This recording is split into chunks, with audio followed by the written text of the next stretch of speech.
ఉపాధి హామీ పథకం పేరు మార్పుపై ఇవాళ హైదరాబాద్ లో కాంగ్రెస్ నిరసన చేయనుంది. ప్యారడైజ్ ఎంజీ రోడ్డు దగ్గర హస్తం నేతలు ఆందోళనకు దిగనున్నారు. కేంద్రం కావాలనే ఉపాధి హామీ పథకంలో గాంధీ పేరు తీసేసినట్టుగా కాంగ్రెస్ ఆరోపిస్తోంది. కేంద్రం తీరుకు నిరసనగా ఆందోళన చేయబోతోంది. ముందుగా గాంధీ ఆసుపత్రి ముందు ఆందోళన చేయాలని నిర్ణయించుకున్న ఆసుపత్రికి వచ్చే రోగులను దృష్టిలో పెట్టుకుని వేదికను మార్చినట్టు నేతలు చెబుతున్నారు.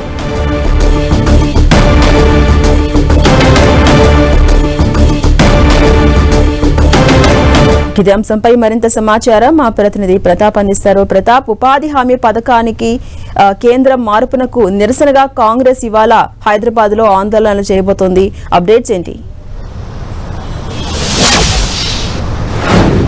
కేంద్ర ప్రభుత్వం ఇటీవల కాలంలో తీసుకొచ్చిన జాతీయ ఉపాధి హామీ పథకం, మహాత్మా గాంధీ జాతీయ ఉపాధి హామీ పథకం గతంలో యూపీఏ ప్రభుత్వంలో ఈ పథకాన్ని తీసుకురావడం జరిగింది. గ్రామీణ ప్రాంతాల్లో 100 రోజుల పాటు ప్రతి ఒక్కరికి జాబ్ కార్డు ఉన్న వారికి అందరూ కూడా పని కల్పించే లక్ష్యంగా దీన్ని తీసుకురావడం జరిగింది. యూపీఏ 1 ప్రభుత్వంలో దీన్ని తీసుకొచ్చిన నేపథ్యంలో దీనికి సంబంధించి దాదాపు అప్పటి నుంచి కూడా ఇప్పటి నడుస్తున్న నేపథ్యంలో దీనికి సంబంధించి కేంద్రం కొన్ని మార్పులు చేస్తూ దీనికి సంబంధించి ఎంజీ నరేగా ఈ పథకాన్ని పూర్తిగా మారుస్తూ విబిజీ రామ్జీ అని కొత్త పథకాన్ని రూపకల్పన చేయడం జరిగింది. దీనికి సంబంధించి కాంగ్రెస్ పార్టీ దేశవ్యాప్తంగా పెద్ద ఎత్తున ఆందోళన చేస్తున్న పరిస్థితి. ఒకవైపు లోక్సభలో కూడా దీనికి సంబంధించి కాంగ్రెస్ పార్టీ ఎంపీలు, విపక్ష పార్టీ ఎంపీలు అందరూ కూడా కుడబలుకొని పెద్ద ఎత్తున నిరసనలు చేశారు. దీనికి సంబంధించి AICC all India Congress party ఇచ్చిన పిలుపు మేరకు ఏదైతే ఉందో దానికి సంబంధించి అన్ని రాష్ట్రాల్లో కూడా దీనిపైన పెద్ద ఎత్తున నిరసన వ్యక్తం చేయాలి, మహాత్మా గాంధీ పేరు తొలగించడం పైన పెద్ద ఎత్తున నిరసన వ్యక్తం చేయాలని చెప్పేసి కాంగ్రెస్ పార్టీ పిలుపునివ్వడం జరిగింది. అందులో భాగంగా ఈరోజు టీపీసీసీ ఆధ్వర్యంలో సికింద్రాబాద్ ఎంజీ రోడ్లో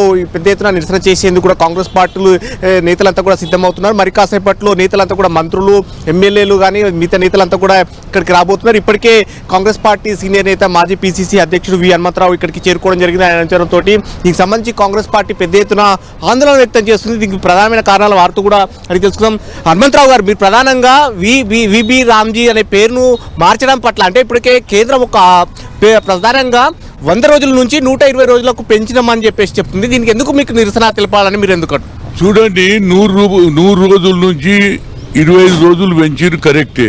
కానీ బేసికల్గా గ్రామీణ యోజన మహాత్మా గాంధీ పేరు మీద 2005లో ఏది యూపీఏ చైర్పర్సన్ సోనియా గాంధీ నాయకత్వంలో డాక్టర్ మన్మోహన్ సింగ్ గారు, ఎందుకంటే ఈ 4 నెలలు ఎండాకాలంలో ఎవరికి పని దొరకదు, తిండికి ఉండదు, కనుక వాళ్లకు కూలికి చేసుకోవడానికి అవకాశం ఇచ్చారు. దాని పేరు ఎందుకు మార్చిండ్రని అడుగుతున్నాం మేము.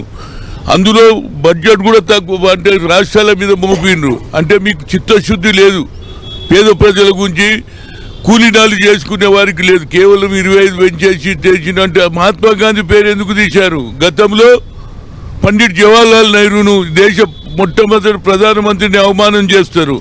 ఆ తర్వాత బాబాసాహెబ్ అంబేద్కర్ ను అవమానం చేస్తారు. పార్లమెంటులో 6 సార్లు పేరెత్తి ఈయన పేరు బదులు దేవుని పేరేనా మీకు పుణ్యం దొరుకుతుందని అంటాడు. వికసిత్ భారత్ పేరును అందులో చేర్చారు.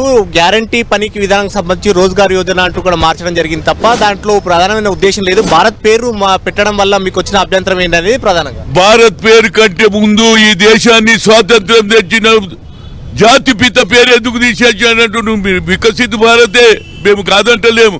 కానీ దేశం గురించి కొన్ని ఏండ్లు తపన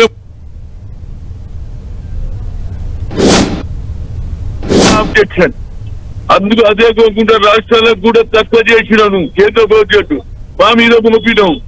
వికసిత్ భారత్ అని రాష్ట్రాలలో ఏది డబ్బు తక్కువ పంపించి మీరు దేశంలో మీరు నడిపిస్తూ అందులో మహాత్మా గాంధీ పేరును కూడా పక్కకు పెట్టి, ఇప్పటికే లోక్సభ పార్లమెంట్ కూడా ఆమోదం తెలిపింది. దీనికి ఫర్దర్ గా ఇప్పుడు మీరు నిరసన వ్యక్తం చేయడం వల్ల